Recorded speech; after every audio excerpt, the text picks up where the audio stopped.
La nuit d'Halloween, une date que beaucoup associent à des déguisements, des bonbons et des décorations effrayantes.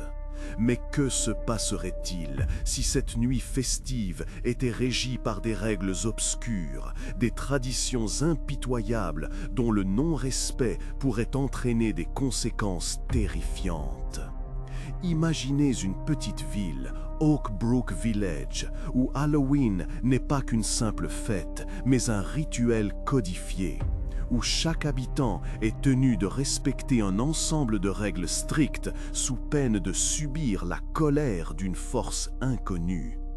On raconte que cette ville, nichée au cœur d'une région isolée, a toujours entretenu un lien particulier avec le monde des esprits.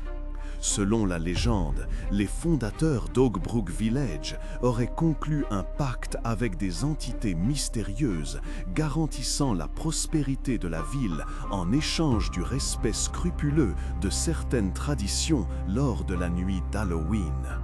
Ces traditions, transmises de génération en génération, sont devenues des règles immuables gravées dans le marbre de la mémoire collective.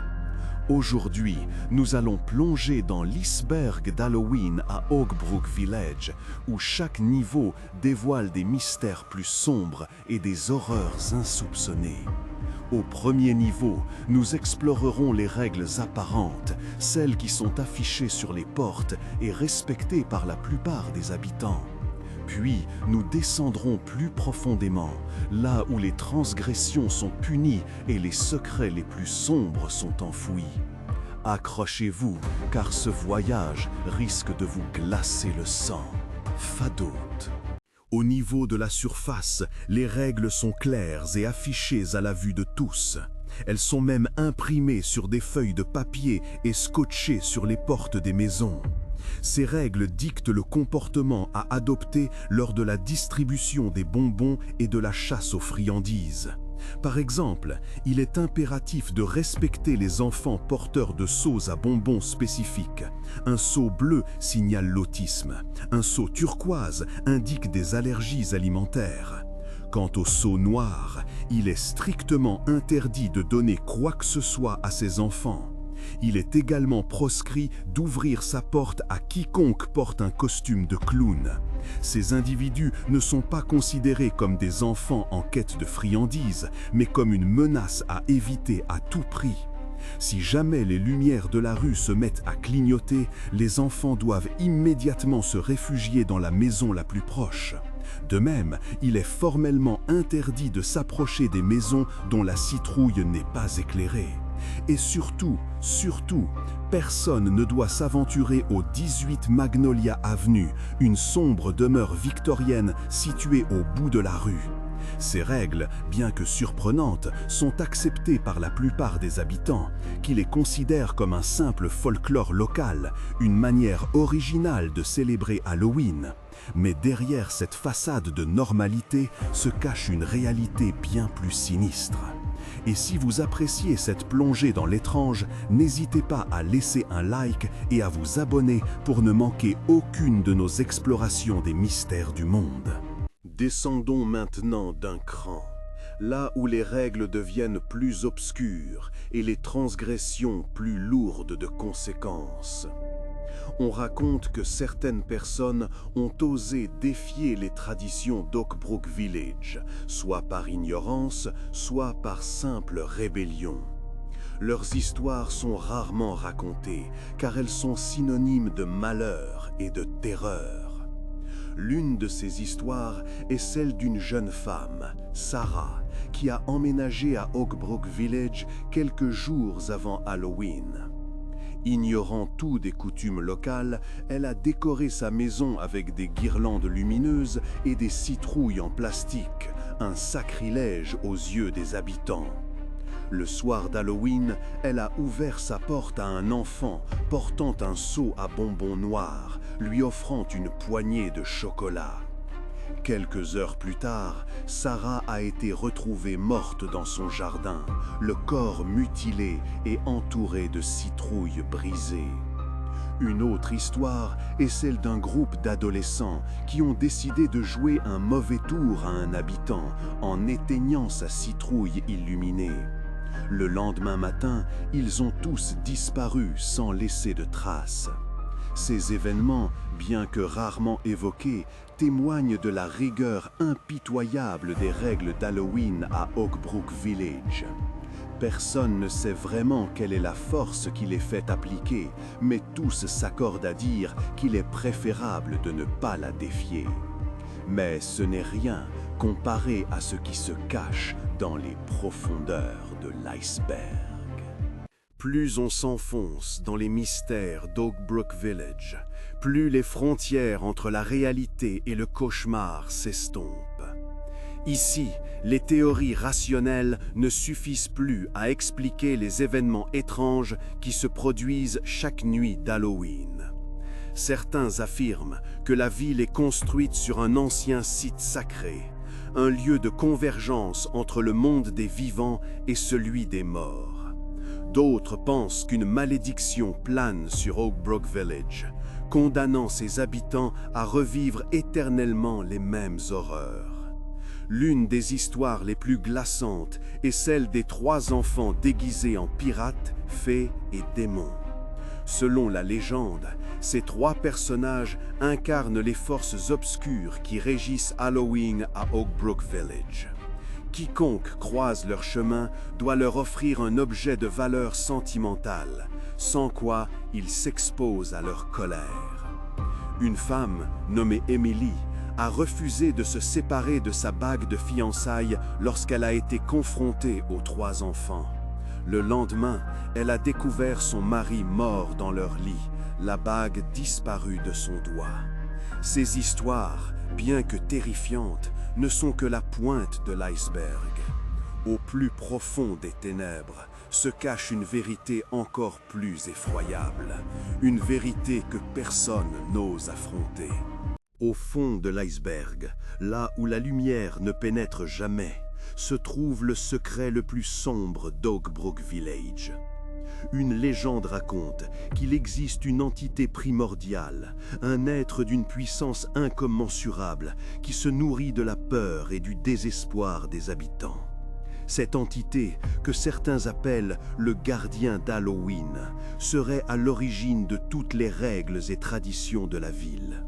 On dit que le gardien d'Halloween se manifeste sous différentes formes, prenant l'apparence de nos pires cauchemars. Il peut s'agir d'un clown sinistre, d'une ombre menaçante ou d'une voix murmurante dans le noir.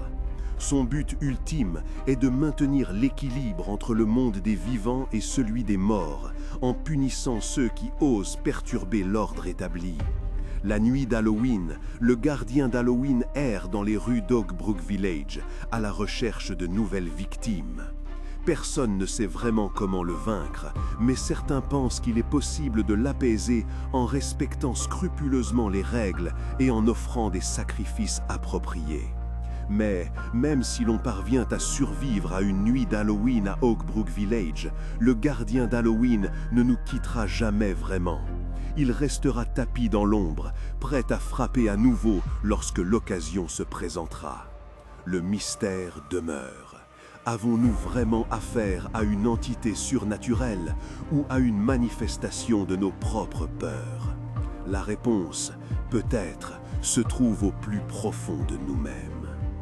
Mais l'horreur ne s'arrête pas aux frontières d'Oakbrook Village. D'autres récits, plus récents, font écho à ces étranges traditions. Pensons à cette infirmière urgentiste, James, confrontée à une patiente possédée, Emma, qui semblait connaître des détails intimes sur un drame familial survenu 1 an plus tôt. Emma, portant une veste militaire étrange, répétait sans cesse une question. « James, Perry veut savoir si Cathy va bien. Dis-moi qu'elle va bien. » Seuls James, Perry et les autres professionnels de la santé présents ce jour-là savaient que Perry avait posé cette question avant de mourir. L'infirmière, troublée, s'est lancée dans une enquête qui l'a menée à la maison des Perry, une maison hantée par les spectres du passé. Là, il a rencontré le fantôme du jeune Joshua et a failli succomber à la violence spectrale du grand-père, portant la même veste militaire qu'Emma.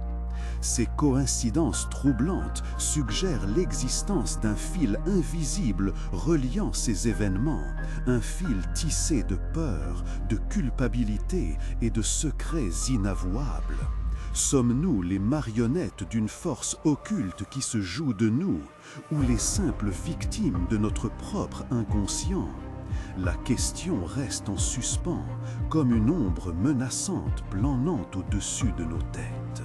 Les règles et traditions d'Halloween, aussi étranges et effrayantes soient-elles, ne sont-elles qu'une manifestation de nos peurs les plus profondes?